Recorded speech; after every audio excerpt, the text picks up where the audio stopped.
Bonjour à tous les amis, aujourd'hui petite vidéo chez notre ami Ludo, bonjour. Bonjour. Comment vas-tu? Bien, et toi? Très bien, merci de nous recevoir chez toi. Avec plaisir. On est au team Luquin, donc Ludo qui a créé le team Luquin. Quand tu gagnes trop comme ça, c'est presque, ça pourrait être vu de manière narcissique. Parce qu'il n'y a que des titres, tu as tous les ans, tu vois, jusqu'à 2022 là, et c'est premier dans chaque catégorie. Juste pour introduire vite fait en deux mots, après on laissera Ludo nous expliquer un petit peu tout le délire et puis on va visiter. Vous allez avoir la chance, les amis, de visiter les lieux, d'aller voir comment tout fonctionne ici. On bosse ensemble, maintenant on est partenaires, donc vous allez voir des petits logos Baudry un peu partout. L'idée c'était de vous faire découvrir déjà le team, le supermode, comment ça fonctionne, la carrière de Ludo, celui qui n'est pas sur le supermotard au départ, comment l'environnement entreprise fonctionne. C'est vrai que c'est très complexe et c'est pas forcément ce qu'on peut penser au départ. Ouais, c'est surtout qu'il n'y a pas grand monde qui connaît vraiment la vraie histoire du team en fin de compte. Ouais. Comment c'est démarré, les aléas, il y a beaucoup d'aléas. Hein, C'est vrai qu'au départ on se dit, est-ce que c'est une entreprise, c'est un team? Déjà moi tu me demandes à moi au départ comment ça fonctionne un team, je sais même pas. Au départ je me dis un team c'est quoi? C'est une équipe de mecs avec des mécaniciens, une semi-remorque, ils font de la moto de cross, de la moto de piste, tu vois, et comment ça fonctionne, comment les gens sont payés, qui financent, comment ça se finance. Au départ en fait pour moi c'est ultra flou de se rencontrer, d'échanger, de parler parce qu'on a le côté passion de la moto mais on a le côté aussi business et du coup j'ai compris comment ça fonctionnait en tout cas pour toi. Nous déjà on est une société alors que je dirais beaucoup de teams, enfin ça dépend de ce qu'on appelle le team. Des gros teams comme Tech 3 par exemple qui sont en MotoGP, c'est des sociétés aussi mais après tous les teams c'est des associations en fait. Ouais, ça fait penser un peu à par exemple Bud Racing qui ont un team en motocross mais Bud Racing à la base c'est une marque de pièces et ils vendent des pièces de moto de cross etc. Mais du coup ils ont leur team, on comprend que c'est la marque qui fait rouler ses pilotes pour faire la promotion aussi des pièces. C'est souvent leur boîte qui fait levier quand même pour récupérer des budgets. La boîte finance le team qui lui fait la promotion et le test des pièces par exemple. Racing, ça doit fonctionner. Non mais même dans n'importe quel domaine, si tu as une boîte qui fait tant de millions d'euros de chiffre d'affaires et qui commande, qui a des fournisseurs et tout. Voilà. Tu prends le trophée Andros, moi au départ quand on a été invité à piloter sur la glace, j'avais fait une story et c'est pour ça que j'avais eu la chance qu'on m'explique tout directement là-bas. Si tu veux dans mon bureau il y a pas mal de trophées. C'est super intéressant parce que tu l'as fait en moto, le trophée Andros plein de fois. Ouais. Et moi c'est vrai qu'au départ j'ai dit mais Andros est-ce que c'est le truc, la force du fruit, machin. Et donc en fait, oui, à la base, c'est les gars qui deviennent copains et puis ils font le trophée Andros pour faire la promotion des yaourts, des compotes de pommes et tout. C'est un bel exemple de ce qu'on est capable de faire à travers le sport parce que pour retracer un petit peu l'histoire, après on parlera entreprise, comment ça fonctionne, etc. Pour retracer un peu l'histoire, est-ce que tu peux nous expliquer déjà un petit peu, là on est dans une pièce où il n'y a que des trophées. Et ce qui m'intéresse et qui intéresse peut-être ceux qui ont un petit peu plus d'âge, c'est de voir des casques là qui sont plus tout jeunes. Et ça va peut-être expliquer le début de l'histoire. Oui, alors en fait j'ai commencé la moto en décembre 1980, donc ça date, hein, tu vois. J'ai commencé la moto en fait par hasard. En fait mon père m'a emmené voir une course de moto dans le coin et puis lui c'était son rêve, il n'a jamais réussi à s'acheter une moto dans toute sa jeunesse et là il y avait une petite entreprise de travaux publics et puis il m'a dit si tu travailles bien à l'école je t'achèterai une moto comme ça, comme on a vu, tu vois. J'ai pas bien travaillé à l'école, il m'en a acheté une quand même. Il faut se remettre dans le contexte si tu veux, c'est j'ai eu une 80 YZ neuve, ça coûtait 5000 francs en fait, une moto neuve coûtait 5000 francs. Donc 700 € en gros, quoi. Tu vois, ça coûtait 700 € au prix d'aujourd'hui, donc tu vois 700 €. Quand tu réfléchis, aujourd'hui, tu t'achètes un iPhone, ça coûte plus cher que la moto que j'ai eue quand j'ai commencé. Et alors que tout le monde presque a un iPhone. Quoi, hors sujet, mais une 500 CR, ça coûtait combien neuf? Ça coûtait 23 000, je crois, 23, 24. Ça fait combien ça? 4 000, ouais. 4 000 balles à peu près, 4 000 €, une 500 CR à l'époque. Non, maintenant, ça vaut le prix de deux maisons. Aujourd'hui, quand t'achètes une moto, c'est 10 000 quoi. Je me rappellerai toute ma vie parce que mon père m'a mis la moto dans ma chambre, si tu veux, tu sais. Et quand je suis rentré de l'école, d'habitude j'allais tout le temps dans ma chambre, c'est la première fois que je rentre pas dans ma chambre en fait. Et ils n'ont pas bougé, ils n'ont rien dit, après on était regardé la télé dans le canapé, tout ça. Et puis à un moment, je suis parti à 10h, je suis parti dans ma chambre, et là je vais vers la porte, j'ai eu peur, j'ai vu la moto, elle était comme ça. Mon père il était un peu foufou quoi, tu vois. Il était 10h du soir, il a pris le kick, il l'a démarré dans la chambre, il l'a mis à fond en 2 temps. Il y avait de la fumée, je voyais plus. T'avais quel âge? Et j'avais 14 ans. Et il met la première, il mettait des coups d'embrayage sur la moquette et tout. Ah non, excellent, trop bien. Et puis l'aventure a démarré comme ça. J'ai fait le championnat de France mini-hiver la première année. C'était la première année qui existait le championnat de France mini-hiver. C'était compliqué à rouler, permis, des tas de trucs. Enfin bref. Là, à 14 ans, je fais 6e de championnat de France mini-hiver. Et puis après, j'ai plein d'anecdotes, si tu veux. Là, c'est 10 heures de vidéo. Ouais, voilà, c'est ça. Et puis j'ai eu la chance. J'ai roulé avec des faux permis, par exemple, pour pouvoir rouler, parce que j'avais pas de permis. Il fallait le permis voiture pour conduire Ouais, il fallait le permis à 16 ans, il fallait que tu aies le permis, tout ça et tout. Ouais, tout était hyper compliqué par rapport à maintenant. On a l'impression que c'est l'inverse pourtant dans la vie, nous. Non. Quand j'écoute les darons nous raconter les années 80, apparemment c'était la folle époque. Ça dépend pourquoi, si tu veux, oui. Qu'on explique bien aux gens, en fait, t'as eu un gros palmarès. Quand même, en motocross. On peut pas dire gros parce que... Non mais t'as eu un gros niveau. Oui, après j'ai gagné championnat de France Supercross, j'ai fait le motocross des nations, le casque il est là, c'est un motocross des nations 1989. Oh là là, les casques d'époque, c'est pas les lunettes d'époque quand même. Si, c'est les lunettes d'époque ça. Putain. Les lunettes JT en fait. Oh là là, les pare-pierres. C'est l'époque des mecs les noms qu'on entend. Jean-Michel Bay, Carvela. Donc après, tu roulais avec ces gars-là, toi. Vous êtes plus jeune, donc je pense que c'est parce que t'es passionné. Ouais, nous, en tant que passionnés de 500 CR, de trucs comme ça, c'est vrai que Jean-Michel Bay, tous ces noms-là, on les entend, on les connaît. Une fois, il y a un jour, il était devant moi, il y a quelqu'un qui m'a dit tiens, c'est Jean-Michel Bay. Je savais même pas quoi il ressemblait, toi. C'était au départ le cross. On a été voir le premier Supercross de Paris-Bercy en mars 2083. Et quand on était surpris, ça n'existait pas le Supercross en Europe, c'était tout petit. Et quand on est rentré, moi j'ai pris le tractopelle et je vais aller faire 2-3 bosses sur un petit terrain. Et c'est-à-dire que j'ai commencé à rouler tout de suite en Supercross, mais même c'était des tout petites bosses, tu les verras aujourd'hui. Des bosses peut-être plus petites que sur ta piste que toi chez toi. Quand on a roulé ensemble sur la piste, tu vois, c'était tout petit.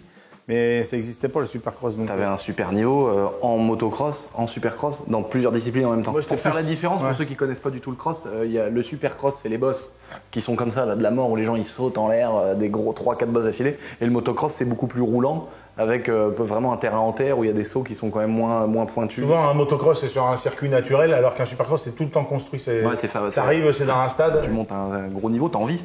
C'était ton métier. Ah oui, carrément. Toi, tu gagnais de l'argent avec ça, quoi. Oui, carrément. Tu gagnais un Supercross, tu gagnais à peu près 5000 francs. Donc, tu vois, à l'époque, les années 90, 89, on avait 40 Supercross d'été, ce qui n'existe plus aujourd'hui. Si tu veux, tous les Supercross d'été que j'ai fait en 89, je les ai tous gagnés. J'ai gagné un petit peu d'argent avec ça, si tu veux. Bon, c'était pas non plus la folie. Par contre, tu sais, tu roules 15 minutes à une finale de Supercross et tu gagnes, parce que des fois, tu peux gagner beaucoup, 3-4 000 euros, si tu veux. Et le problème, c'est qu'il t'a fallu 15 ans d'entraînement avant pour arriver à ce niveau-là. Donc, t'as roulé à la fameuse époque où on allait chez Honda, il y avait des 500 CR9 chez Honda. Toi, t'étais officiel Honda. Je suis passé 125, je roulais en 125. Et quand j'ai voulu rouler en 2,5, j'ai passé directement en 500 sur des Honda. Et après, j'ai été officiel Honda. Et c'est pour ça que j'ai toujours une relation avec Honda depuis ces années-là, en fait. Tu sais, nous, c'est tellement un truc de malade, les 500 CR, de se dire que toi, tu les avais chez Honda, ils te les livraient, quoi. Et te donner les pistons et tout. Les gamelles. Les pièces, tout. Trop bien, quoi. Donc la transition, elle se fait comment avec le supermotard? Enfin, t'as des rêves dans ta vie, en fin de compte. T'as des rêves. Moi, je rêvais d'être champion du monde, machin, tout ça, toi. On peut pas parler de supercross américain. C'est peut-être quelque chose qui m'aurait fait plus rêver. Mais en fait, c'était pas ouvert encore. Jean-Michel Bay est parti en 89 aux États-Unis. Et il n'y avait personne qui était jamais parti aux États-Unis. Donc, lui, il a fallu qu'il paye. Lui, il avait tout qui était payé ici en France. C'était une superstar. Il est arrivé là-bas inconnu. Et il fallait qu'il achète sa propre moto. Exactement. Ah ouais, c'est ouf. Il a ouvert une voie qui existe toujours aujourd'hui. Donc, ça, là-dessus, c'est quand même. Faut être quand même reconnaissant de ce qu'il a fait. Parce que derrière, aujourd'hui, il y a pas mal de monde qui partent aux États-Unis. Le premier qui a ouvert la voie, c'est lui, parce que les Américains, ils croyaient pas du tout en nous, en fait. Il faut toujours être en avance sur ton temps, en fin de compte. Si tu regardes moi au Supercross, la première année que j'ai fait le championnat de France Supercross, c'est en 88. Et je te disais tout à l'heure, en 83, je suis rentré chez moi, j'ai fait des bosses. Donc c'est 5 ans après, si tu veux. Mais pendant ces 5 ans-là, je m'entraînais, en fait, en Supercross. La première année que je fais le Supercross, je termine 3e, la deuxième année, je gagne. En fait, c'est que derrière, il y avait quand même des années d'entraînement, en fin de compte. Mais nous, on se rend pas compte, vu comme ça, à l'époque, c'était énorme de gagner un Supercross. Ah oui, bah oui, et puis tu finissais dans les 5 premiers du championnat de France Supercross, ça te dégageait des budgets pour les motos, pour les pièces, pour les équipements. Voilà. Moi, j'ai signé avec JT aux États-Unis pour les contrats de fringues, si tu veux. Voilà, quoi, casque, bottes, voilà. On est payé pour mettre des équipements, en fait. Excellent. Je trouve que c'était les belles années quand même, c'était les années de l'insouciance, il y avait beaucoup moins de règles en fin de compte. Ouais. Et ta carrière de cross, ça a été chiant pour le permis, si je te coupe, excuse-moi, mais par contre pour le reste c'était quand même beaucoup plus facile en fait. Ta carrière de cross, toi du coup, où t'es pilote pro, elle s'arrête quand? Quand tu fais la transition Supermoto? Non, c'est ce que j'allais te dire au départ, et puis que j'ai dévié, ça m'arrive souvent, si tu veux. Quand mon rêve d'être champion du monde, il s'est arrêté, si tu veux, parce qu'à un moment, tu as des rêves, et quand tu vois que tu peux plus y accéder, si tu veux, chaque personne est différente. Il y a des gens qui sont capables de gagner 10 fois le même championnat, si tu veux. Ouais. Moi, j'étais pas dans ce style-là, en fin de compte, tu vois. Mon rêve, au début, c'était d'être champion de France Supercross, j'ai réussi. Après, je voulais quand même être champion du monde. Les marques, ça s'est compliqué, il n'y a rien qui a suivi, en fin de compte. Là, j'ai cassé mon rêve et du coup, ça devient beaucoup plus difficile. Là, je me suis dirigé après pendant, je dirais, 3-4 ans, j'ai fait plus que des Supercross. Parce que c'est l'endroit où on gagnait le plus d'argent. Donc quand tu choisis, en fait, dans n'importe quel sport, quand tu choisis l'argent, si tu veux, c'est que t'es foutu, en fait. Quand tu fais du sport ou n'importe quelque chose qui te rapporte, tu fais pas pour l'argent. Bien sûr. Tu fais jamais pour l'argent. Oui, bah c'est comme tu fais pour les résultats premiers, en fait. Comme nous, quand on voit des youtubeurs qui se lancent en disant je veux faire de l'argent, je veux être riche avec YouTube. La plupart de ceux qui s'en sortent sur YouTube, c'est des mecs qui savaient même pas que tu pouvais gagner de l'argent avec YouTube. Moi, quand j'ai lancé mes premières vidéos, c'est Lord Puma, je me rappelle, qui était venu chez moi et qui m'avait dit tiens, tu peux monétiser, il faut aller sur AdSense, machin truc. Mais moi, je savais même pas. J'étais pas conscient qu'on pouvait gagner de l'argent avec YouTube. Je savais même pas que c'était monétisable quand mes premières vidéos. C'est un peu la même chose dans le sport. Où le mec à la base il fait des compètes, il est fort et à la fin il a envie quoi. Tu le fais pour gagner, tu le fais pas pour l'argent. Toi t'as choisi la discipline qui pouvait continuer à te faire vivre de ça quoi. Ouais, puisque j'avais envie de performer dans la discipline. Moi c'est un milieu quand même très spécial, la compétition comme ça. Mais tu vois des gens qui choisissent des endroits où ils vont évoluer par rapport à l'argent qu'ils vont gagner si tu veux. Mais au final, je pense qu'il vaut mieux choisir le meilleur matériel, le meilleur truc qui vont te permettre de gagner. Et là tu vas commencer à gagner de l'argent avec des choses à côté. Je vais pas dire de nom parce que je veux pas offenser des gens, mais il y a des gens qui ont fait des choix où ils ont été prendre un petit peu plus d'argent qu'à côté, qui se sont retrouvés avec du matériel pas terrible et en fin de compte ils n'ont pas fait des top résultats derrière et du coup ce qui gagne ça descend. C'est très stratégique aussi. Il faut vraiment que tu te mettes en avant pour aller être performant dans ton sport pour avoir de l'image. Et donc là, 3-4 ans, pendant 3-4 ans, tu fais du Supercross. Ouais, voilà, je fais du Supercross. Après, j'habitais à Châtellerault, j'étais parti, j'avais besoin de couper un petit peu avec mon environnement parce que, si tu veux, j'avais tous les jours, en gros, une dizaine de personnes chez moi qui venaient me voir. J'étais connu, si tu veux, dans mon milieu. Et la moto était quand même très populaire dans les années 90. Il y avait beaucoup de monde qui roulait en moto. Faut savoir que, par exemple, tu vois, ce que vend Honda aujourd'hui sur la planète, en moto de cross, c'est ce que vendait Honda France en 90. Ah ouais. Donc ça a beaucoup descendu, en fin de compte, le nombre de motos, en fait. C'est incroyable, ça. Et du coup, il y avait des gens qui avaient des motos partout, donc tout le monde venait chez moi. Puis moi, tu vois bien, quand j'étais en contrat, par exemple, avec JT, ils m'envoyaient des fringues toutes les semaines. Eux, leur politique aux Américains, c'est pas la même que l'Europe, si tu veux.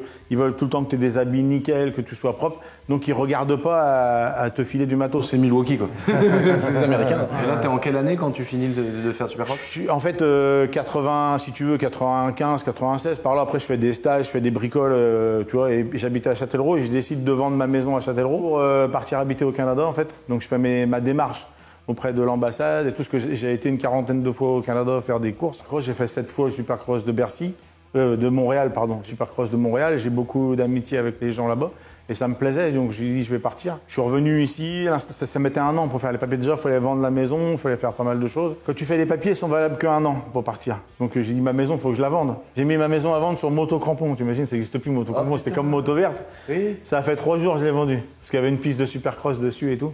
Et c'est où on était faire du kart il n'y a pas longtemps, il y a 3 semaines. J'ai fait restaurateur en attendant.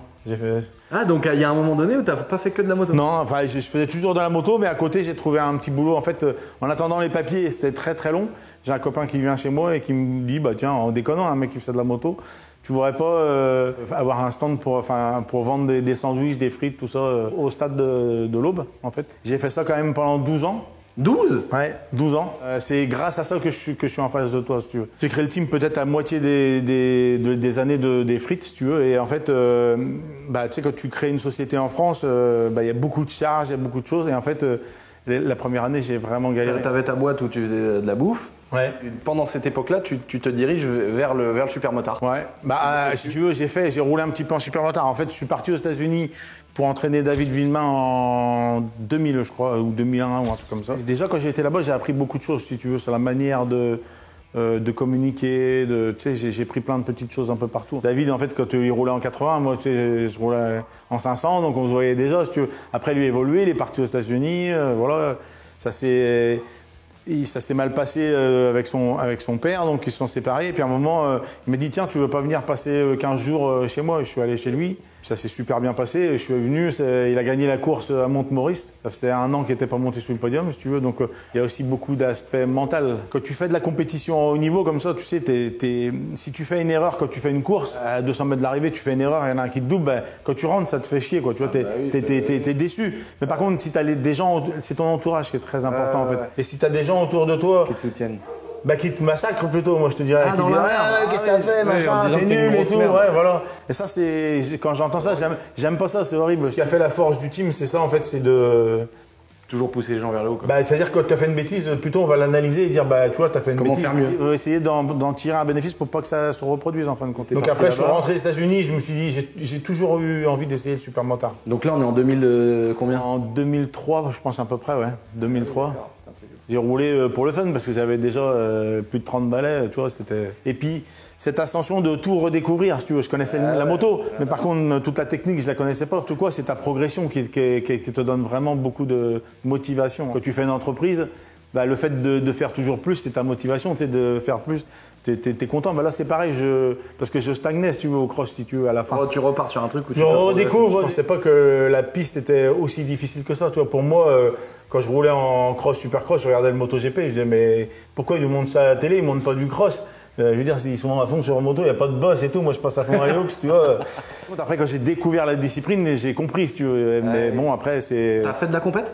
Oui, j'ai fait 3 ans de championnat de France supermotard et la dernière année, j'ai fait tout le mondial parce que j'accompagnais un jeune. C'était pour l'accompagner. C'était pas moi, j'avais pas d'espoir de faire quelque chose à 36 ou 37 ans ou je sais pas quel âge, si tu veux. Voilà. Tu faisais de vendre de la bouffe? Je vendais de la bouffe et si tu veux, quand une personne qui vient ici et qui me dit j'aimerais que tu fasses rouler mon fils si tu veux, comment ça coûterait? Ah voilà comment ça commence. Ça commence comme ça en fait. Si tu veux, j'arrêtais la compétition et bah, je prends un bout de papier, je recalcule, je dis bah ça va coûter tant et voilà. Et puis il me dit bah banco, j'y vais. Toi tu te dis il faut une paire de bottes, un casque, une moto. Ouais, ça c'est pas encore les trucs. Les motos, les pièces, les pneus, les déplacements. Les mécanos, tout ça. Et là, je fais ce truc de calcul et du coup, je discute avec, par exemple, avec Thierry Manigues et Ixon. Tu sais, j'ai dit, bah tiens, soit je continue à rouler, soit je fais mon team. Il dit, bah si tu fais ton propre trim à toi, je te suis, par exemple, tu vois. D'accord. Et ça s'est fait comme ça, si tu veux.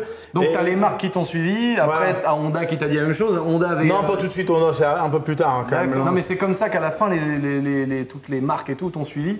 Parce que toi, au départ, ton palmarès et tout ce que tu as fait dans le motocross, après, gros, si j'ai bien compris pour expliquer aux gens, ça t'a donné du crédit pour que les marques après te disent bah nous on va continuer à te suivre, mais cette fois-ci c'est dans une autre discipline. C'est ça. Donc au début j'ai récupéré des marques et tout. Donc moi j'habitais ici là, pas de fond, tu peux plus rien, tu peux plus faire grand chose, tu peux pas faire d'affaires en fait. Avant de créer le team et tout ça, bon. Je m'achetais un coup, tu sais, j'avais acheté un F-150, tu vois, un petit pick-up, j'avais refait parce que moi je faisais plein de voitures accidentées avant aussi. Toi, tu faisais des motos. Moi, je faisais pas ça. Je faisais des voitures. C'était carrossier à l'école, si tu veux. Et j'achetais des épaves. Hop, on les refaisait. Là, j'achetais un petit pick-up, un machin. Donc, je gagnais 20, 30 000 francs, tu vois, à chaque coup avec mes voitures. Je gagnais toujours de l'argent. Et là, par contre, j'achète la maison et du coup, j'ai plus de fonds, en fait, si tu veux, parce que ça m'a mis à plat. Mais je me dis, bon, faut que je fasse une société, un team et tout. Et voilà. Je fais une société. Je fais un crédit à la banque pour acheter la SMI parce qu'il fallait que j'achète un. Ah, dès le départ, t'as pris une SMI? Bah oui, il me fallait un camion. Je trouvais pas de camion. Je trouvais pas, si tu veux. Donc t'as pris une SMI au lieu de prendre un Sprinter, quoi. Non, il me fallait quand même un camion plus gros qu'un Sprinter, parce que tu sais, pour mettre tout le matériel, t'as déjà un peu du monde. C'est pas assez. On a qu'à continuer la discussion et tu nous montres en même temps. Ouais, pas de problème. Parce que là, en fait, donc là, on est dans la partie de ta maison où là, c'est la partie du team. Ouais. Il y a ta maison personnelle à côté. Et là, en fait, en dessous de nous et derrière, c'est là où se passe ce qu'on voit, les images de fou, l'atelier clinique. On y va tout de suite. Ouais. On te suit? Allez, c'est parti.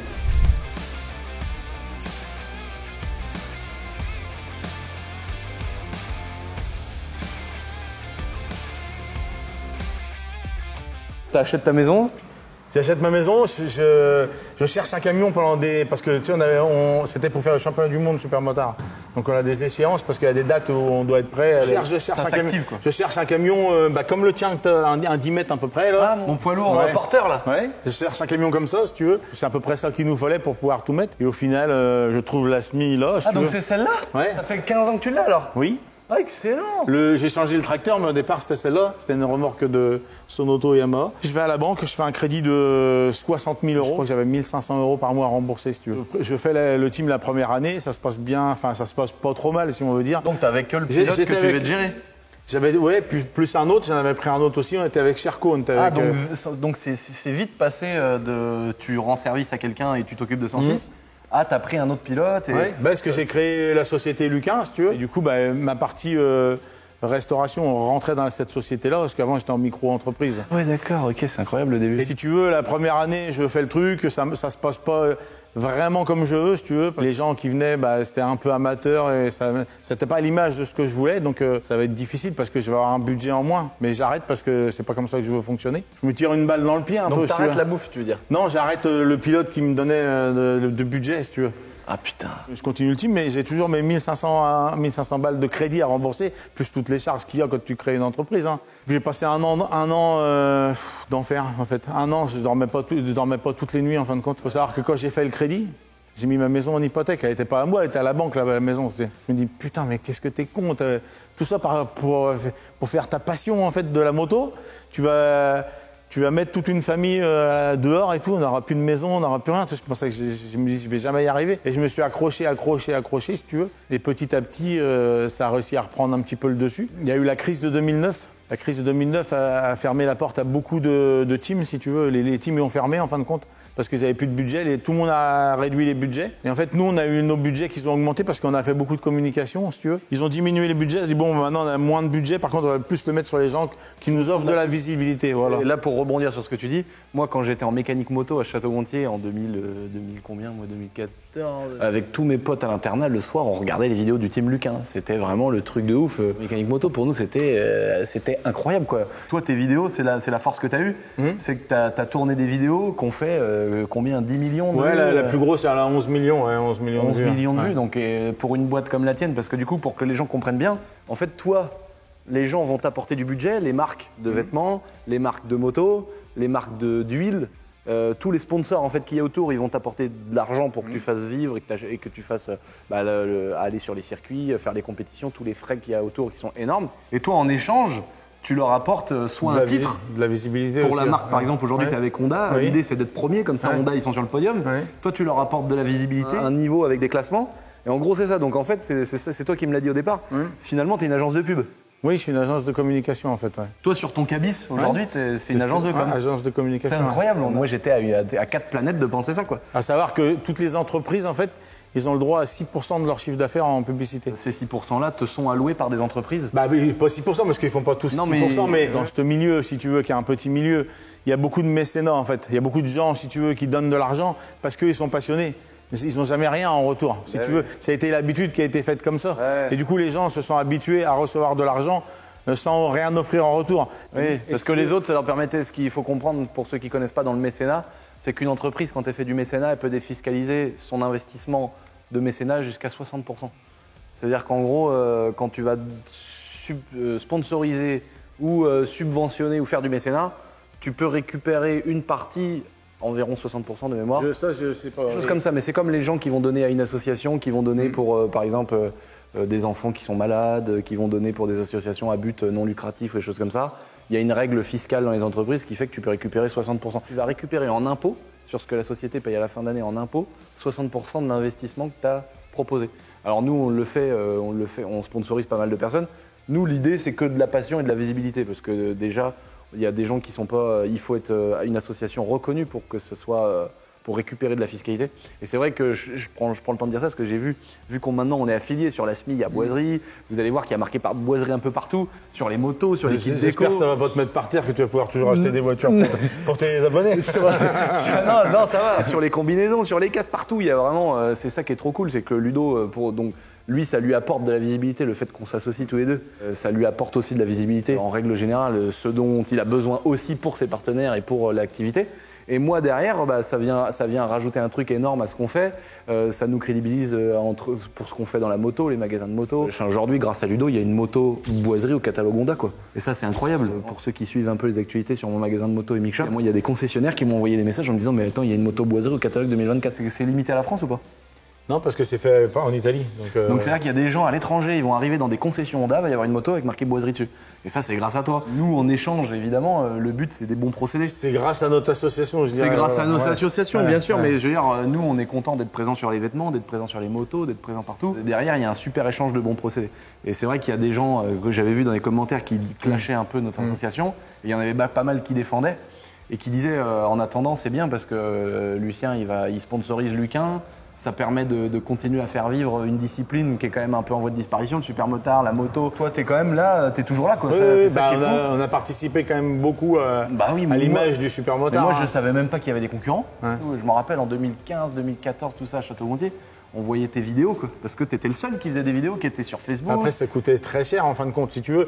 En 2009, il y a la crise. Je récupère un pilote, Sylvain Bidard, pour pas le nommer, si tu veux, qui s'est retrouvé sans guidon. En fait, on s'est promis des choses. J'ai dit, moi, je connais beaucoup de monde, je te promets que je vais faire la promotion de toi partout, et puis lui, vice versa. On a travaillé 11 ans ensemble, si tu veux. Gagné beaucoup de titres. On a été gagné aux États-Unis, en Espagne. De toute façon, c'est pas compliqué. Tout ce qui est là-haut, quand on arrive là-haut, c'est 1. Et si tu veux, en 2009, je me dis, mais tous les gens qui mettent de l'argent et qui ont un logo ou un truc comme ça, en fait, la seule visibilité qu'ils ont, c'est la presse, si tu veux, tu sais, les bouquins, les machins, voilà. Parce qu'il faut quand même se remettre dans le contexte, Internet, tout ça, c'est les débuts. Personne communique avec les réseaux. À l'époque, YouTube, tout ça, tout le monde s'en rend compte. Voilà, non, mais personne communique avec les réseaux. En fait, nous, notre visibilité, c'est soit la télévision, soit la presse. Les magazines, tout ça. Voilà, les magazines, il fallait tout le temps être bien gentil avec eux pour qu'ils te mettent, tu sais, t'essayes d'être gentil pour qu'ils te mettent plus en avant. Ouais, un peu comme un rappeur qui va passer sur Skyrock. Et ça, je le dis parce que c'est, genre, moi, mes potes comme Rémi, tout ça, genre passer sur Skyrock, c'est un truc de ouf, ça change une carrière, ça change un album, ça change les ventes et tout, c'est énorme. Donc toi, par exemple, t'es dans un magazine, je sais pas si c'était pas Moto Verte, les plus gros magazines de l'époque, j'en sais rien. Oui. T'es là-dedans, c'est trop bien pour toi, quoi. Ouais, bah c'était le top, mais à la fois, il fallait toujours... Et moi, je me dis, mais pourquoi, en fait, on a des outils aujourd'hui, pourquoi on ne ferait pas notre propre communication, si tu veux? Et c'est là que tu deviens le précurseur. Et c'est là donc les premières vidéos, ils sont pas sur ma chaîne parce que ils avaient mis sur la chaîne de mon caméraman, si tu veux. Parce que moi, je connaissais rien du tout. Oui, puis même à l'époque, une chaîne YouTube, avoir un profil Facebook, tout ça, ça n'existait pas. Pour toi, c'est sur la plateforme que tu le mets. Oui. Mais au départ, tu vas là-dessus sans ambition parce que au début, YouTube, à la base, c'est une plateforme pour écouter de la musique. Donc tu pars sans ambition. En fait, je pars avec l'ambition de donner de la visibilité aux gens qui me donnent de l'argent. C'est-à-dire que normalement, si tu veux, les gens ils te donnent un budget. Tu prends le budget pour fonctionner, si tu veux, tu vois, donc pour payer ton il n'y a pas forcément une contrepartie. Il n'y a rien en contrepartie. Et moi, j'ai décidé de prendre le budget et d'en couper une partie. Et cette partie-là, elle va servir qu'à redonner de l'image aux gens qui nous ont aidés. J'ai des anecdotes, tu vois, la première vidéo qu'on a faite s'appelle Out of Control. On roule chez Honda, chez Michelin, tout ça. Et je vais chez Ixon, donc Thierry Maniguel, le patron, que je suis très, très ami avec. Je lui dis, Thierry, je veux faire une vidéo, on va venir chez toi avec une moto. La vidéo, elle a duré 1 semaine à tourner. On va venir chez toi avec une moto, on va faire ça, on va mettre un cuir et tout. Il me dit, ah mais personne. Non mais on l'a tourné pendant 1 semaine si tu veux. Parce putain bah. Ouais, parce que... attention parce que là je vois Ralid qui fait une tête de ouf. Mec, les vidéos elles ont fait 11 millions de vues mais c'est pas pour rien. On est un coup chez Honda à Paris, après on est à Clermont-Ferrand chez Michelin, on est chez Ixon à Mâcon. À chaque coup tu sais il fallait qu'on aille partout. J'ai même roulé dans un Intermarché avec une moto, sponsor Intermarché. Et on a dit on va prendre la moto, on a roulé dans l'Intermarché. Et du coup quand je te dis quand je vais chez Ixon que je lui dis bah je veux faire une vidéo, il me dit bah tu sais il y a personne qui va regarder ça. Dis-moi je mets de la publicité au MotoGP parce que il y a 100 000 spectateurs qui viennent et je mets une banderole publicitaire et tout. Et puis on poste la vidéo et direct elle fait 300 000 vues tout de suite si tu veux. Et ça c'est en quelle année ça? 12 ou 2013 je sais plus. C'est le début. C'est le début 2012-2013 c'est le vrai début. Et on la poste le jour du Salon de Paris. Et la vidéo fait plus de vues que les entrées au Salon de Paris. Et après aujourd'hui quand je discute avec Thierry, il me dit bah t'avais complètement raison en fait c'est moi qui avais tort. Si tu veux. Il y a 300 000 personnes qui ont regardé la vidéo. C'est énorme. Je dis par contre les 300 000 personnes ils l'ont vu ta marque. Tandis que les 100 000 qui ont été sur le circuit que tu avais mis un panneau publicitaire, je suis pas sûr qu'ils l'ont vu. Il n'y a pas les 100 000 qui l'ont vu. Non, et c'est parti comme ça, si tu veux. Et après, j'ai eu la chance de rencontrer un caméraman. J'avais pas de budget, c'était tout petit les budgets qu'on avait. Donc je lui donnais 500 € pour chaque événement qu'on faisait, si tu veux. Il fallait qu'il paye son déplacement. Il était de Gap, donc Thibaut Poulain, donc il y a toujours une boîte de prod qui vient dans ton magasin. Il mix shop de temps en temps, tu le sais pas, mais moi je te le dis. Ah bah je sais pas encore. Il accepte de faire ça, c'est quelqu'un qui mettait des produits en supermarché la nuit, si tu veux. Et il accepte de faire ça parce que c'est un passionné d'informatique.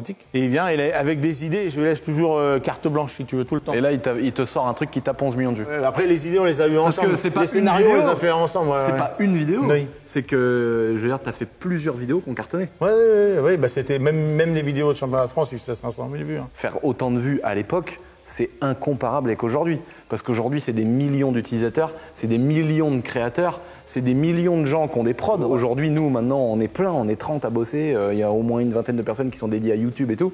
Mais à l'époque, comme tu dis, c'est un gars qui fait du rayonnage la nuit. La journée, il prend une caméra parce qu'il est passionné. Toi, tu es là, vous savez pas trop comment faire, machin truc. Donc, c'est énorme de faire autant de vues. Le mec est venu sur une épreuve, il a filmé. Il a envoyé sa vidéo à Moto Verte, et Moto Verte l'ont diffusée. Et dans la vidéo, il nous a filmé, évidemment. Et après, je le revois une course après, je dis « Ah, c'est toi qui as filmé là ?» Ouais, j'aimerais trop que tu viennes filmer. Enfin, je suis sous le vent du Team Luquin, il était trop content, si tu veux. Puis au final, on a réussi à ce qu'il arrête son boulot qu'il faisait. Il a été caméraman à plein temps, et aujourd'hui, il a une boîte de prod. Et Trop bien. il a des raids, donc il filme avec des raids et tout. Voilà, moi, ça, c'est mon rêve un jour de l'avoir, celui des gars aussi d'ailleurs. Une raid, pour info, c'est une caméra qui vaut 40 000 €. Oui, c'est caméra de cinéma. On a fait une vidéo pour Honda, on a filmé avec la caméra fantôme. La caméra qui fait des images au ralenti de fou, là, comme il fait Stéphane Couchou, là, la grosse blanche là. Ça vaut, je sais plus, pareil. Petit à petit, donc, les vidéos fonctionnent, tout ça. Thibaut, au bout d'un moment, il est revenu habiter par ici, en fin de compte, tu vois, pour être plus près, parce que moi, c'était important d'avoir quelqu'un assez près. Toi, tu les as en interne, donc c'est top. Et c'est presque ça qu'il aurait fallu pour faire vivre plus le truc de l'intérieur. Et surtout, ce qui était sa force, c'est qu'il avait une visibilité totalement différente de la mienne. On était très complémentaires, en fait, on n'avait pas du tout la même visibilité. Moi, j'ai plus la visibilité commerciale, si tu veux. Ouais. Et lui, il connaissait pas le milieu, donc ça, c'était un avantage, parce qu'il montrait ce qu'il avait envie de voir. Ouais, donc, ça veut dire qu'il montrait ce que les gens qui connaissent pas le milieu ont envie de voir. Et moi, c'était pas la même chose que j'ai envie de voir. Si tu veux. Moi, j'avais envie de voir quelque chose de différent. La compétition, le haut niveau, le machin, mais ça, c'est pas bon, en fait. Pour performer, parce que là, on parle du côté entreprise, on parle de comment tu fonctionnes, on comprend que c'est une agence de publicité, que toi, tu perçois des budgets des marques, et tu prends une partie de ce budget pour fournir de la vidéo, pour essayer d'être présent un peu partout, de faire parler de toi. Ça marche, hein, parce que toi, il y a autre chose, c'est qu'en attendant, comment tu fais pour performer? C'est tout ton background, tout ce que tu as fait dans le cross, la rigueur qui fait que tu as réussi à mettre des mecs numéro 1. Oui, je pense que ça doit être peut-être pareil, toi et ton équipe, si tu veux, aussi aujourd'hui, vous êtes performants. Mais c'est la complémentarité d'être plusieurs et de tous et en fait, dans le truc. les gens en face, il faut vraiment qu'ils t'écoutent et qu'ils te fassent confiance. Enfin, c'est une histoire de confiance, en fait. Tu sais, après, moi, je travaillais avec Sylvain, on avait une confiance mutuelle à 100%, si tu veux. On ne triche jamais. Si tu triches, c'est mort. Et moi, j'étais là pour aider mentalement, parce que la partie la plus difficile pour moi, c'est la partie mentale, en fait. Tu as beaucoup de pression et plein de fois, tu te dis, je vais pas y arriver, tu sais, je vais pas y arriver parce que la compétition est dure, si tu veux. Si tu as des gens autour de toi qui disent, oui, tu vas pas y arriver, hein, ça va être dur. Là, t'as un peu, ça va pas te réconforter, si tu veux, ça va pas t'aider. Des fois, tu sais, tu vas dire, t'inquiète pas, ça va aller, même si tu sais au fond de toi. C'est un peu compliqué. C'est un peu compliqué. Mais je donnais le discours que j'aurais aimé entendre. Avoir un mec qui est bon, il y a le côté mental comme tu dis, il y a le côté technique, avoir des bonnes machines. Après, on va s'entraîner. Hein. Mon passé de supercross qui est quand même un atout, si tu veux. Tu connais le côté technique des motos. Oui. Tu sais comment il faut s'entraîner, la rigueur. Oui. Et en fait, c'est un tout. Exactement, on l'a montré l'année dernière. On peut monter le côté technique, on va montrer les motos. Ouais. Parce que là, attention, les gars, donc là, il y a la SMI que vous avez vu là. Et là, on va rentrer dans ce que nous, on voyait dans les vidéos à l'époque. Tu vas nous expliquer après comment ça... c'est aussi de l'image aussi pour toi d'avoir un atelier de la mort. Oui, oui. Et là, attention les gars. Là, attention, ça fait rêver.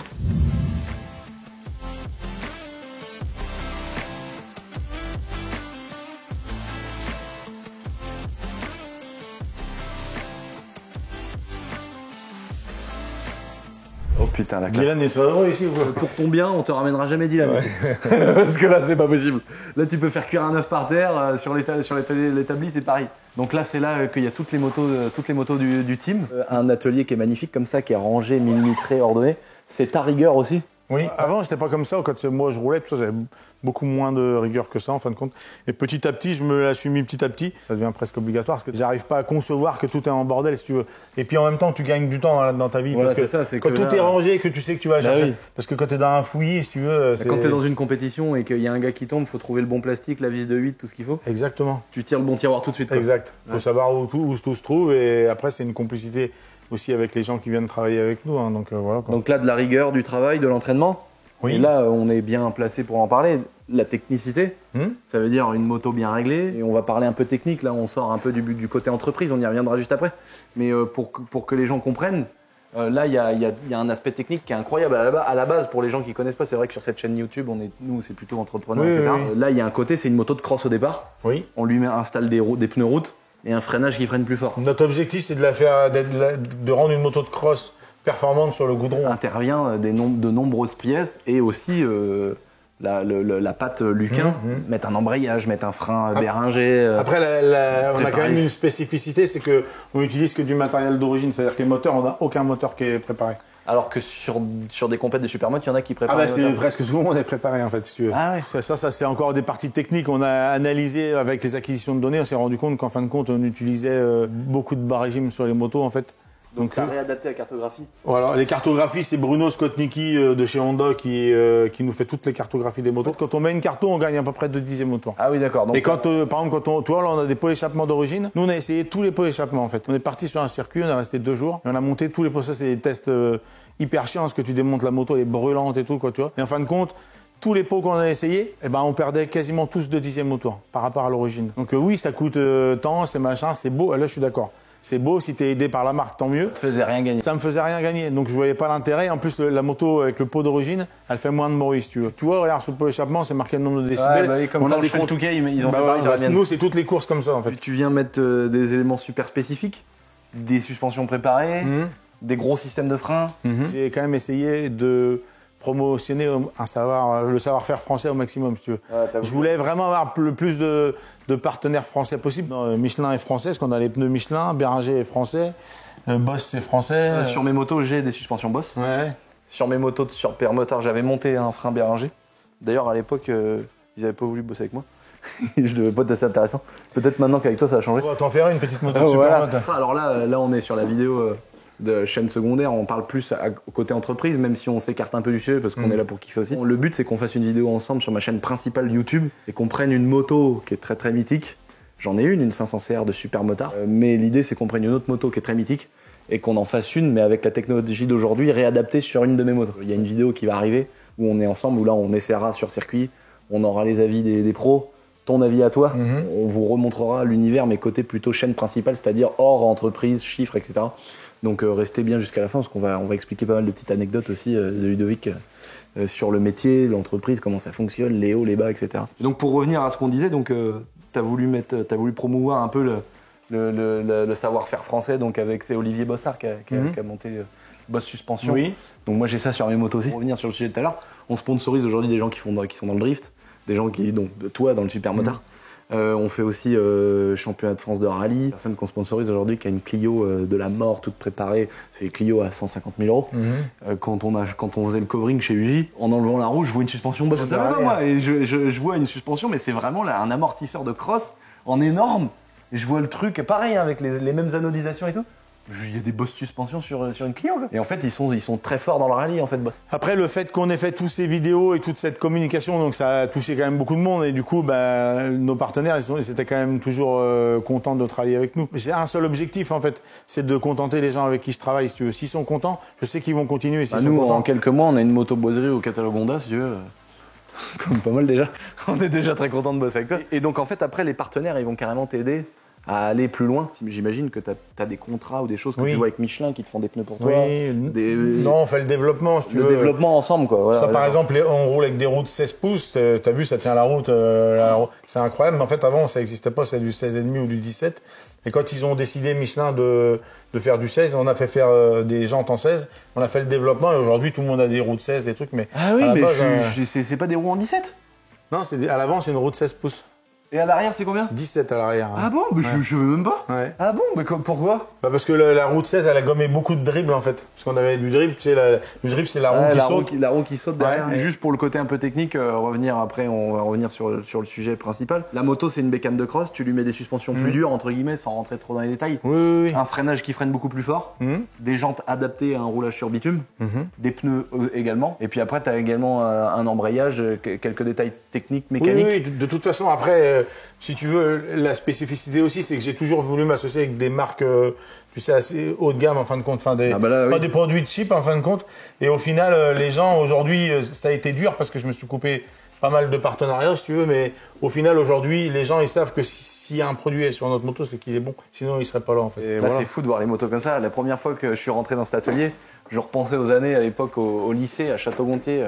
Où on faisait mécanique moto et on regardait les vidéos, on se disait mais c'est incroyable, nous on rêvait d'en voir une en vrai, une moto. Et là, de voir qu'il y a marqué Boiserie dessus, on est quand même super content, on va pas se mentir. Et là, c'est marrant, tu vois, que tu regardais les vidéos et qu'aujourd'hui tu as ton nom dessus, quoi. Tu vois, mais c'est incroyable. Et moi, je suis trop content parce que nous, c'était vraiment, je sais pas comment vous expliquer le truc. C'est comme un gamin qui est fan de Formule 1, qui a un haut niveau aujourd'hui dans la course et qui fait j'imagine, je pense à Esteban que je connais en ami, quoi. Quand lui il regardait Schumacher et qu'aujourd'hui il est un peu à sa place dans une voiture, c'est incroyable, tu vois, c'est incroyable. C'est une comparaison de rêve de gamin quand tu touches un peu le truc. Alors lui il le touche complètement, mais je voyais ce que je veux dire. De manière plus humble, quand t'as rêvé toute ta vie, t'as vu du cross à la télé et que t'as réussi à t'acheter une bécane de cross et que tu roules, sans forcément être très très fort, c'est un rêve, quoi. Et là d'être ici, nous, alors qu'on voyait ça il y a 15 ans, c'est ouf, quoi. C'est fou comment c'est millimétré. Ouais, après c'est une méthode de travail, hein. Nous, les combinaisons, les bottes, les boîtes, oh là là, toutes les tailles et tout, c'est fou, quoi. T'as vu, il y a une boîte, c'est marqué Boiserie, tu regardes. Ah bon, j'ai même pas vu. Si, il y avait une paire de bottes pour toi, c'est les gars qui les ont mis à la journée, ouais. Mais non, c'est mes bottes. Tous les cuirs qui sont là, si tu veux, c'est des cuirs en kangourou. Ah ouais. Donc ça, c'est vraiment du fait main. Il y a 2 usines qui ont les machines pour produire ces trucs-là, c'est Louis Vuitton et Ixon. Ah ouais. Incroyable. Et en fait, tout est découpé à la main, les petits morceaux, tout ça. Donc 150 cm3. Ouais, donc ça, c'est CRF 150. Catégorie S4, 85 et 150. 85 cm3 de temps et 154 temps. Exactement. Et puis ensuite, tu as des 250 CRF et des 450. Ouais. Alors les plaques blanches, c'est des 450 et les plaques vertes, c'est des 250. La dernière, c'est le petit Mathéo, tu sais, qui était là à la journée, le petit réunionnais, s'est cassé le poignet à l'OEAC. Après, c'est les aléas de... Ouais, c'est le jeu, hein. Ouais, tu fais de la compète. Enfin, on voit toujours les bons côtés, si tu veux, mais c'est beaucoup de travail, hein. C'est pour ça. Des fois, moi, je me suis un peu mis une barrière autour de moi parce que les gens, souvent, ils pensent qu'on a eu tout facilement, tout ça, et j'ai tellement galéré, j'ai failli perdre ma maison, si tu veux, que... C'est comme moi, quand les gens ils disent, oui, son père, il avait des entreprises, il était riche. C'est la même chose. Et c'est un héritier. Non, regardez les beaux petits autocollants Boiserie, là. Oh là, il y en a partout, là. Tout le long, là. Là, on peut, comme ça, ce qui est bien, ce qui est marrant, parce que là, c'est un détail de voir des autocollants Boiserie, là. Mais tout est calculé. Parce que rien que la moindre story ou la moindre vidéo que tu vas faire ici, et c'est vrai que moi au début je savais même pas, et tu vois une vidéo où ils parlent d'une course qu'ils vont faire, etc. Et c'est vrai que quand tu vois un mouvement de caméra, tu vois le Boiserie dans le fond. Là, c'est un truc en plus, mais ça change tout, quoi. En fait, c'est cette vision que je te dis. C'est ça. Quand je sélectionne des photos que je vais poster, tout ça, je regarde toujours ce qu'on voit dans le fond. Je regarde pas comment elle est là, si tu veux, la position du mec qui va être... Ça, c'est ce que j'avais regardé avant quand... D'où l'intérêt d'un truc que tu m'as dit. C'est d'avoir les autocollants dans le garde-boue. Exactement. Et là c'est vrai qu'au début, tu te dis, mais regarde, tu vois, là, il y a marqué Luquin, là, il y a marqué Boiserie, dans le garde-boue. Et en fait, quand t'as un gars qui fait de la glisse en moto, qui est penché dans un virage, en fait, quand t'es penché, le caméraman, quand il prend une photo, tu vois l'intérieur du garde-boue. Et ça, c'est là où t'as été trop fort tout le temps. C'est de toujours penser à ces détails-là. En fait, je me suis mis toujours à la place de la personne qui est en face. Ouais, le mec qui va feuilleter le magazine, quoi. Non, la personne qui m'a donné... Le sponsor. Le partenaire, ouais. Juste un petit aparté pour les fans de Supermoto. Vous voyez, vous qui galérez comme moi quand on veut acheter un frein Béringer qui coûte 3000 €. Là, tout ça, là, c'est des disques et des étriers et des mètres cylindres. C'est des jantes en carbone. Ouais.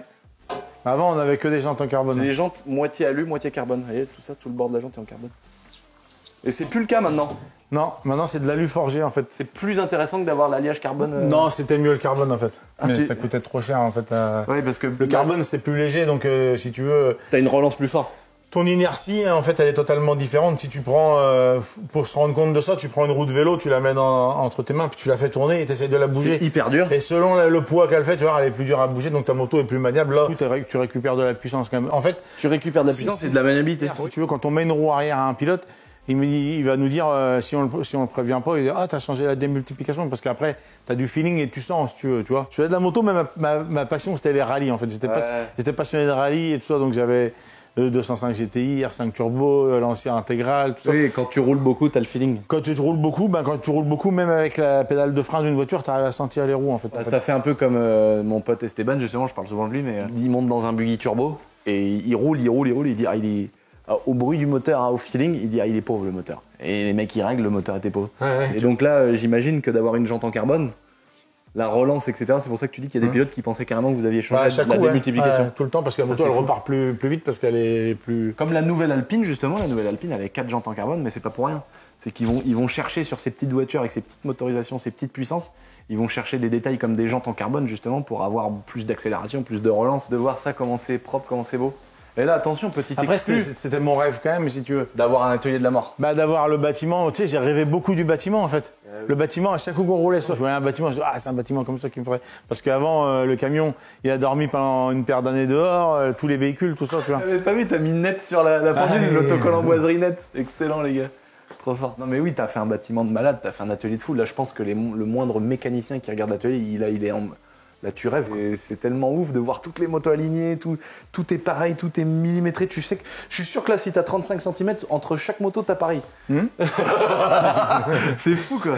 Et donc là, c'est le magnifique atelier que t'as aujourd'hui, que t'exploites encore. Je l'ai créé, enfin, on l'a construit en 2015, de façon à pouvoir mettre tout à l'abri, travailler. En fait, c'était travailler dans des bonnes conditions et mettre tous les gens avec qui on travaille toujours au top. Bon, il y a des petites pièces secrètes qu'il faut que tu nous montres. Ouais. Le début quand même. Ouais, avant d'avoir un atelier comme ça, tu bricolais bien quelque part. Là, je bricolais dans mon sous-sol. Un Micmo, Narvalo. Un Micmo, les gars, j'avais le même. Mon père, il me l'a acheté hyper U 100 €. Ah ouais. Genre, je supportais pas ce guidon-là. Et on avait été dans un magasin chez Sebron et il m'avait mis un guidon comme ça avec une bosse là. Tu vois, pour pas avoir le guidon droit, il était tout moche le guidon comme ça. Et juste à côté, il y a quand même un vélo mythique, si tu veux. Et il le voit pas, c'est le vélo de Dennis McCoy, en fait. Freestyler en BMX, un américain. Un pote qui avait un vélo comme ça, un Mongoose aussi. Mais DMC, c'est Dennis McCoy. Il a gagné les X-Games, je sais pas combien de fois et tout, quoi, tu vois. Ah ouais, je connais pas. Ouais. Ce vélo-là, je pense qu'il vaut une fortune aujourd'hui. Parce que dans l'état intact, c'est un vélo que j'avais ramené du Canada, ça. Incroyable. Donc, l'histoire du Team Luquin, elle a commencé ici, en fait. Voilà. Donc ça, c'est le premier atelier à l'ancienne. Exactement, c'est le premier atelier qu'on a utilisé 2007. Avec des bastins de 30. Ouais, exact. Donc là, en fait, t'avais pas fait le bâtiment, donc là, il y avait même pas de porte, il y avait le mur. Ah non, c'était la terre, là, derrière. Tout ce qu'on vient de voir, en fait, ça n'existait pas. Là, on est en dessous de la maison principale. Exactement. Et donc, c'était là l'atelier, bah, c'était déjà quand même pas mal. Il y a beaucoup de choses qui restaient dans les camions, qu'on mettait, qu'on revenait ici, parce qu'on n'avait pas assez de place pour mettre tout le matériel. Après, la performance pure, Lucien, si tu veux, c'est pas l'atelier qui va le faire, c'est pas. Non, bien sûr. On rêve quand même toujours de ce qu'on n'a pas en fin de compte. Bien sûr. Et donc à un moment, des fois, je me dis, ce bâtiment m'a fait rêver. Tu sais, c'était mon rêve d'avoir ça. Et je suis dedans tous les jours. Il faut que je l'apprécie, parce qu'en fin de compte, je m'en aperçois même plus après. Tu vois. Bah oui, mais c'est normal. T'es focus dans ton truc. Ici, c'était déjà le Team Luquin Supermotard. Ah ouais. Il y a une vidéo ici qui est tournée, qui est vraiment top. Tu dévisses une vis, machin, et ça fait une musique en fait. Ah oui, je l'ai vu. Ouais. Tu me parles de trophée Andros, ouais, encore des roues montrées avec les clous, regarde. Non, excellent, les roues pour rouler sur la glace. Ouais. Et là-bas, je vois un garde-boue qui dépasse. Qu'est-ce que c'est que ça? Ça, c'est des vieilles motos. Ça, c'est un Dax, un vieux Dax aussi que j'ai récupéré. Et ça, c'est une moto à toi de l'époque? C'est pas à moi, mais j'ai roulé là-dessus 84, tout ça, ouais. Oh là là, une CR de 84, mais elle est neuve. Ah, elle est nickel, ouais. Elle est propre, ouais. Oh. En fait, c'est une 125 CR de 84. Regarde les repose-pieds. Regarde les repose-pieds. Oh, pourquoi c'est toi qui les faisais tout court? Mais non, mais c'était comme ça d'origine les repose-pieds. Non. Mais oui. Ça fait le carbu, regarde le carbu tout neuf. Regarde le carbu et tout, la moto, tu sens qu'elle a pas d'heure. Le carter tout noir, il a jamais été repeint le carter. Non, elle a vraiment 10 heures quoi. L'histoire, moi je l'ai racheté. C'est une grand-mère qui a acheté ça pour son petit-fils, si tu veux. Ah ouais. Il l'a pris, il est parti sur la route avec à fond, il a serré. Donc la moto, elle est restée dans un garage. Ça se trouve, ils ont pas mis d'huile. De toute façon, c'est pas fait pour rouler à fond sur la route. Là, c'est les petits dossards de Bercy, tout ça, Supercross de Paris. Ça, c'est à l'ancienne, ça, le chasuble. Ouais. Et ça, c'est quand j'ai été champion de France. Est-ce que ça sent encore le chasuble comme dans les salles de sport? C'est quand tu rentres dans une salle de sport, mon gars, tu sens le carton de chasuble, mon gars, ça sent le fennec. Regarde, des fringues qu'il faut qu'on fasse gagner partout. Ça aussi, regarde, il y en a partout. Notre mode de fonctionnement, c'est quand même on est obligé d'avoir tout le temps tout un tas de pièces d'avance. Parce que quand on part. Ah oui, oui d'accord. Ah oui, d'autres vêtements quoi. Oui, bah après, c'est rangé par année. Excellent. Et quand on part aux courses, en fait, il faut toujours qu'on ait des pièces pour refaire nos motos en fin de compte. Parce que, tu sais, on a. Ça, c'est ce qui se cache dans les deux coffres forts. Stock de pièces, ouais, voilà quoi. Ça, c'est le Sportswear 2023 avec le logo boiserie dessus. Non. Bah oui. Ça, c'est le Sportswear de la vente en fait qu'on a reçu la semaine dernière. Regardez, le logo boiserie, les amis. Au départ, tu fais les vêtements pour les supporters, toi, l'équipe, etc. Là, maintenant, t'es rendu à un point où tu vends du matos sur les événements. Oui, en fait, on n'a jamais pu faire le sportswear du team à la vente. Et maintenant, ils le font chez Ixon. Donc, pour la première année, on vend le sportswear du team. Ça doit être de la qualité, ça doit être super cher à l'achat, quoi. Ouais, après, si tu veux, c'est tout le merchandising du MotoGP. Ixon a une grosse partie du merchandising, c'est tout le monde le même. Moi, j'ai travaillé à l'époque, quand j'étais vendeur d'accessoires chez Honda, je travaillais pas mal avec Ixon. Et c'est lui qui avait balancé à mon ancien patron chez Kawasaki, il était en cachette. Raph, un grand chauve, il a été en cachette voir Thierry Luet, mon ancien patron de chez Kawasaki. Et dans le bureau, il a dit, mais tu sais que ton gars, ton vendeur, tu sais qu'il fait des vidéos où il est un gitan avec des godes ventousés sur le front. Et donc moi, j'arrivais pour demander, je suis Thierry, je voulais demander, j'étais super pro et tout. Et Thierry me regarde, il se fendait la gueule avec le représentant, ce salaud de Raph, qui m'a balancé comme un traître. Et ils m'ont regardé les deux en rigolant en disant c'est toi Lucien, bravo, quelle idée. Et sauf que Thierry, mon patron, il voyait les vidéos, les gitaneries, etc. Et puis après, il voyait que ça faisait 300-400 000 vues, il disait mais c'est énorme, comment ça se fait que tout le monde s'intéresse à ça. Et il a compris en fait, parce que c'était le tout début quand je travaillais chez Kawasaki, c'est là qu'il a compris pourquoi il y a des gens qui venaient, qui reconnaissaient ce que je faisais des stories dans Kawa, et ils comprenaient pas des fois pourquoi il y a des gens qui venaient qui me demandaient une photo. Mais c'était très rare, c'était le tout début, quoi. Donc voilà, c'est peut-être un peu grâce à Raph de chez Ixon que j'ai pu arrêter de travailler chez Kawasaki pour me lancer. Merci à toi, finalement, t'as bien fait de me balancer. Oh là, piston de 500, ça. Ouais, piston de 500. Ouais. Ça, t'en as tellement rincé des pistons de 500, toi, que tu peux monter des murs avec. J'aurais presque pu, ouais, mais je les gardais pas, donc on balançait tout, donc voilà, quoi. Oh là là. Quand on voit les galères que c'est de trouver les pièces maintenant, c'est-à-dire que toi, t'avais des semis remplis. Pierrick Paget, il nous racontait, lui, qu'à l'époque, il lui envoyait 3-4 cylindres, des 10 pistons. Toi, ça devait être pareil, il t'envoyait Oui, plein de pièces. Si tu veux, t'as des contrats de pièces et tu vas avoir 5 000 euros, 10 000 euros, 20 000 euros. Ça dépend comment tu travailles, en fait. Enfin, moi, tu vois, j'ai jamais pris plus que ce que j'avais besoin. Oui, c'est très important pour moi et pour les gens qui travaillent avec moi, qui aient confiance en moi, si tu veux. Ben oui, donc, par exemple, ce que je veux te dire par là, c'est que je peux avoir un budget de 20 000 euros et peut-être consommer 8 ou 10 000, si tu veux. Tu vois. C'est qu'avant, quand moi je roulais Honda, comme tu parles des 500 et tout, il y avait des contrats illimités, si tu veux. Il n'y avait pas de limite. Donc, tu commandais des palettes de pièces, ils te les livraient, si tu veux. Mais les gens, les gens en ont trop profité. Et ils ont monté des magasins. Mais non, mais après, ils arrosaient tout partout, en fait. Ils en vendaient partout et ils se faisaient de l'argent comme ça, si tu veux. C'est pour ça qu'après, ils ont fermé les vannes. La baraque à frites de l'époque. Ouais. Il y a encore le tracteur. Oui, il y a tout. Bah arrête, mais pourquoi il est en train de pourrir là? Je l'avais gardé parce que je dis le jour où j'ai une piste, qu'on veut organiser des trucs, je le mets dessus, tu vois. Mais non, il y a le Renault devant. Ouais. Oh non, excellent. Un Renault. Ça se trouve, tu fous un coup de contact là. Ouf, il a combien de millions? Oh, il a que 200 000. Il a 200 000, il est tout neuf. Bah oui. Non mais il marche et tout. Hein. Putain, excellent. Et ça fait quoi? Ça fait 10 ans qu'il est là? Incroyable, c'est mortel de trouver le vieux camion qui est là et tout. Moi, c'est pareil quand je ferai autre chose plus tard, quand je serai sur mon yacht avec mon hélicoptère et mes putes, je garderai mon vieux 220 DXi Renault. Mais Ludo, pourquoi du coup t'as fait un crédit pour acheter une semi si t'avais ça? Bah viens, je vais te montrer pourquoi. Parce que ça, c'est adapté que pour faire de la bouffe, en gros, c'est ça? Ouais. Tout est resté comme ça s'est arrêté, tout est resté, ça n'a pas bougé. Oh putain. On a retiré tout ce qui était à l'intérieur. Et là, tu ouvrais les panneaux là devant et les deux grands panneaux là. Et ici, t'avais des plaques à cuire, des plaques à snacker de ce côté-là. Regarde. Ah non, excellent. Ici, t'avais deux grosses friteuses. Et là, ça, tu devras le revendre ton camion. Moi, mon idée, c'était de le mettre sur un circuit, parce que je pensais que j'allais. Ah bah oui. Et puis, tu sais, le jour où on faisait des trucs, faire marcher les trucs, quoi. Là, il y a des mecs qui bricolent, là, ils se font une maison de malade là-dedans. Là. T'imagines la taille? T'as la taille d'un mobil-home. Faut vous rendre compte qu'on fait 1000 sandwichs en 1h15, hein, les gars. Non. Ouais, oui. Que tu vendais. Après, t'as fait ça pendant 12 ans quand même. Ouais. C'est ouf. Oh non, tous les filtres des CRF. Ouais. Oh, ils les ont laissés dehors en plus, ils flottent. Regarde, tous les filtres des Honda en train de sécher. Et donc là, le stock de pneus. Oh, pourquoi t'as des bimousses là? C'est pour le cross, ouais. Il n'y a pas la lumière, elle marche pas. Oh là là, comment c'est. Oh, le chewing-gum, frère. Ah, donc ça, c'est les pneus de pluie. Le pluie, ouais, c'est beaucoup plus tendre. Il faut que ça adhère sous la pluie. Hein. De toute façon, tu regardes les Formule 1, les trucs comme ça là. Elles ont fait 2 tours sous la pluie, t'appuies dessus, c'est comme du chewing-gum l'écran. Là, t'as des pneus que t'as déjà usés, que tu gardes. En fait, tout est noté, l'usure et tout. Le nombre de tours qu'ils ont, qui c'est qui les a utilisés. Ouais. C'est référencé ici aussi, tu vois. C'est mis à jour tout le temps et tout.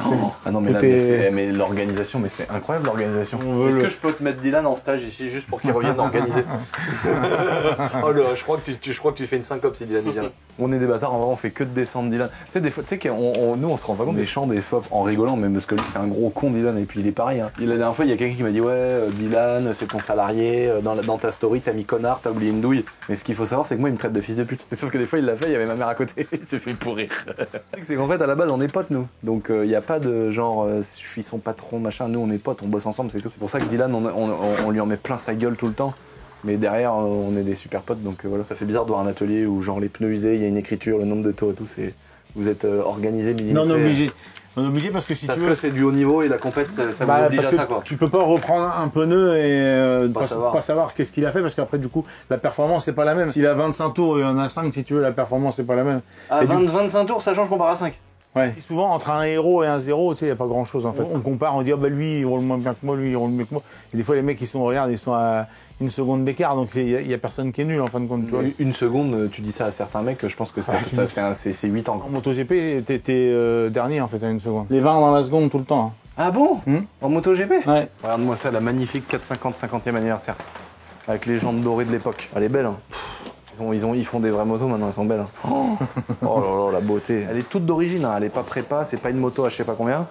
Mais comme ça déjà, comment c'est beau. Elle était en train de sortir des exclus de la chaîne principale. Ils sont pas obligés de le mettre ça. Hein. Bon Ludo, merci de toutes ces explications. Les gens ils pensent tous que j'ai 3 Ferrari chez moi, mais c'est pas le cas. Tu sais. On m'a jalousé un peu pour ça, mais en fait ils connaissaient pas le fonctionnement et ce que j'avais chez moi. En fait, j'ai rien en fin de compte. Tu vois. Quand je t'ai parlé au départ que j'ai fait le crédit, que j'en ai chié, que j'ai pas dormi, moi j'avais pas de salaire. Hein. Je pouvais pas me prendre de salaire. En fait, c'est que toi t'as pris le problème dans l'autre sens. 15 ans après le début du team, enfin la 16e année, si tu veux, mon salaire il est de 1 600 €, je peux le dire. Hein, tu sais, voilà, quoi. Alors je vis dans ma passion, oui, c'est ce que tout le monde me dit. La même somme de travail. Dans beaucoup d'autres domaines, je gagnerais beaucoup plus d'argent parce que voilà.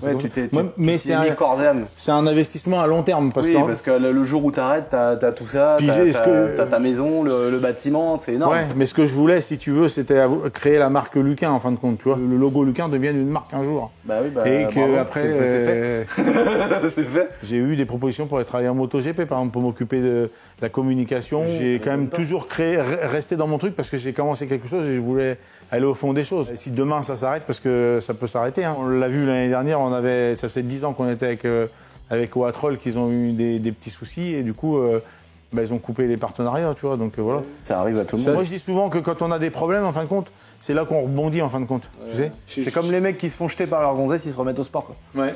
C'est toujours pareil, tu sais, c'est malheureux de le dire, mais les plus gros développements qu'il y a eu, c'est pendant les guerres et tout ça, quoi. Ça nous oblige à voir les choses différemment. Pour synthétiser, parce que c'est vrai qu'on en a parlé dans le début de vidéo. Donc en fait, il y a beaucoup de gens où c'est, comme on disait, des marques ou des boîtes ou des sociétés. Et pour la passion, ça vient financer cette discipline. Voilà. Toi, la différence, c'est que c'est de par la discipline que t'en fais ton métier, en fait. Oui. Et puis nous, en fait, on a une visibilité quand même. Tu sais, quand tu vas voir une boîte et tu dis je suis champion de ma rue ou champion côté PR, si tu veux, c'est comme ça qu'on dit, nous. C'est une expression de la moto. Tu peux avoir 25 titres, c'est pas ça qui va faire que le mec il va mettre de l'argent chez toi. Si tu veux. Le but final, c'est de donner de la visibilité pour vendre des produits. Moi, je sais que si demain je fais vendre plein de produits d'une marque qui est là, ils n'auront jamais de problème à me redonner du budget. Donc mon idée de départ, c'est toujours de fidéliser les gens. Toi, aujourd'hui, ta société, ton cabis, c'est une SAS, c'est une SARL? SARL. C'est une SARL. Ouais. C'est réellement une agence de communication, 7311Z.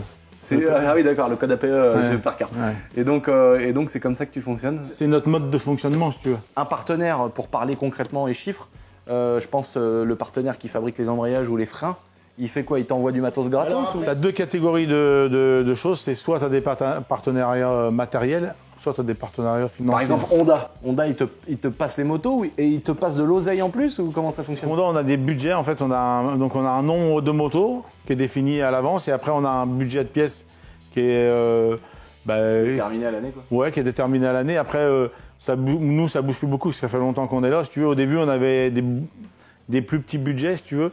Et en fait, du fait que, comme je t'expliquais tout à l'heure, qu'on n'a pas abusé, on n'a jamais consommé. Des fois, ça peut arriver que je consomme que la moitié. Mais en attendant, si on a beaucoup de chutes ou de trucs comme ça, ça peut arriver qu'on en consomme plus.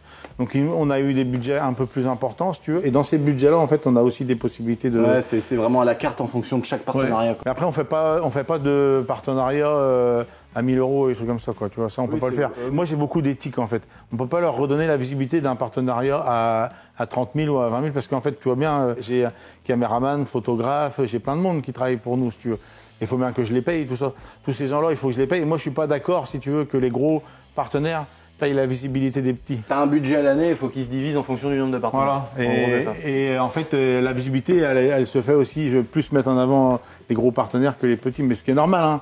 c'est ce que je te dis, c'est pas les gros qui vont financer la vue des petits en fait. Et toi, une année pour que le Luquin ça fonctionne, ça représente quoi en chiffres? Tout compris, en partenariat, les motos, les machins. Franchement, je sais pas si je te donnerai des bons chiffres, mais c'est autour de 150 000 euros ou 150 200 000 euros. Ah ouais. oui, tu vois, je pensais que c'était plus. Ouais. Mais non, parce que j'ai l'impression que 150 000 euros, il y a déjà ça dans l'atelier. Non, mais par contre, non mais attends, par contre les motos, toutes les motos de ça, on les compte pas dedans. Hein. Oui, les motos, c'est les motos, c'est pas à nous, c'est les motos à Honda. Donc oui, Honda te met à dispo les motos, ils reprennent en fin d'année, ils t'en remettent des neuves. En fait, la plus grosse aujourd'hui, le plus gros budget en fin de compte, c'est les transports, tout ce qui est communication. En fait, ça nous coûte beaucoup d'argent. Oui, comme tu disais, un caméraman, la caméra. C'est pour ça qu'au début, en fin de compte, on n'avait pas les budgets pour le faire. C'est la rencontre des gens qui fait que ça s'est fait. Aujourd'hui, je pense que c'est pas refaisable. Ce que j'ai fait, ce n'est plus refaisable. T'es arrivé au bon moment aussi, au moment où Internet, YouTube, c'était le premier à le faire. Est-ce que je suis pas arrivé trop tôt? Ouais, mais trop tôt, quelqu'un l'aurait fait à ta place. Oui, voilà, ouais. Mais ce que je veux dire, c'est qu'aujourd'hui, pourquoi c'est pas refaisable, c'est tous les algorithmes et tout partout, tu vois. Quand j'ai commencé Facebook, par exemple, tu vois, j'ai commencé la page Luquin Facebook. Il y avait que toi pratiquement qui faisait que du super. Non, il y en avait un petit peu, mais il y avait rien. Si tu veux, les autres, ils avaient 1000 personnes, tu vois, nous on n'avait pas beaucoup, hein. On avait peut-être 30 000. Il faut se rendre compte d'un truc, c'est que c'est ça que tu allais dire, je pense, mais t'as 1,2 million, 1 200 000 abonnés sur Facebook. Ouais. C'est ouf ça. On fait entre 3 et 4 millions de personnes par mois sur Facebook. Ouais. Ça, c'est sûr que quand tu arrives devant un sponsor en annonçant des chiffres pareils, l'autre il dit attention, il a plus de visibilité que le mec qu'on paye pour faire de la radio, quoi. Quand on avait 30 000 abonnés par exemple sur la page Facebook, on postait un truc. Les 30 000 le voyaient, il n'y avait pas d'algorithme qui gérait tout ça. Oui. Aujourd'hui, on a 1,2 million, mais quand on poste, il y a quand même moins de monde. Tu sais, ils veulent toucher, ouais. Ouais, voilà. T'es la preuve vivante que d'autre part, tu peux le faire largement. Ouais, bien sûr, mais c'est vrai que là, d'autant plus d'être dans un truc de. Moi, c'est quand même beaucoup moins niché. Ce que je fais, c'est l'auto, la moto, l'humour. Oui. Ça touche à beaucoup plus de monde que le super motard. C'est un truc qui est très fermé, quoi. C'est comme les mecs qui font quelque chose dans le modélisme, c'est pas dans le horseball, tu vois, c'est pas l'équitation en général, c'est le horseball, c'est très niché dans le monde des chevaux. Le public du super motard, c'est le même que le public du MotoGP. Déjà, si tu regardes les 50 sur la route, c'est presque que des super motards. Et si tu veux, où le super motard a perdu beaucoup, moi je pense que c'est parce qu'en fait, à la base, c'était fait sur des routes ouvertes. Tu vois, on était dans des villes, dans des choses comme ça. Et les gens s'identifiaient plus aux pilotes. Aujourd'hui, quand le super motard est parti sur les circuits, il a perdu beaucoup d'audience en fait. Il reste un seul super motard que nous, enfin pour nous, le plus gros super motard au monde qui est à Mété en Belgique. Et là, tu peux te mettre au bord de la piste comme ça et tu as le souffle de la moto qui te... Un peu comme le Tourist Trophy. Ouais. Et là, il passe à 10 cm comme les vidéos qui ont 10-15 ans de Serge Nuc, chevalier du Groland, pendant Motojournal, qui sautait, qui atterrissait dans un virage et tout. Ouais, bah oui. C'était cette époque-là, d'accord. Merci Ludo de nous avoir expliqué, d'avoir pris le temps de nous accueillir chez toi. Ouais, avec plaisir. J'espère qu'on ça a répondu à des questions. On a essayé d'être un petit peu presque indiscret dans les chiffres. C'était vraiment l'idée que vous compreniez la partie entreprise d'un team, comment ça fonctionne, la particularité de toi qui fonctionne tout seul, tu t'autogères sans être entre guillemets financé par une entité ou une entreprise énorme à côté que tu aurais pu avoir. J'espère que ça vous a fait plaisir de découvrir cette vidéo, en plus du côté passion de la moto que certains peuvent avoir comme moi en regardant cette vidéo. Rendez-vous à la prochaine vidéo sur ma chaîne principale. Avec plaisir. Et là, cette fois-ci, on pourra donner le ressenti, l'essai. Sur la moto. Sur la moto. Voir la différence. On essaiera aussi une YCF qu'on a fait en super motard, voir ce que t'en penses, est-ce que tu sais ce que c'est bien, est-ce que c'est pas bien, comment faut piloter, est-ce qu'on pose le genou, est-ce qu'on sort la patte. C'est toi qui vas nous expliquer tout ça. C'est vous qui allez nous dire si vous avez envie de voir ça sur la chaîne principale, les amis. N'hésitez pas à vous abonner, à aller voir les réseaux. On va tout mettre, tous les réseaux du Team Luquin, parce que YouTube, t'as passé le trophée des 100 000 abonnés qui est arrivé il y a pas longtemps. On va mettre tout ça en description si vous avez envie d'aller voir tout ce qu'ils font. Si vous voulez donner la force, ça fera toujours plaisir. Et puis de vous abonner également à ma petite chaîne YouTube. On a bientôt 300 000 sur ma chaîne YouTube. Que dire de plus à part bonne journée. Salut Ludo. Salut les amis.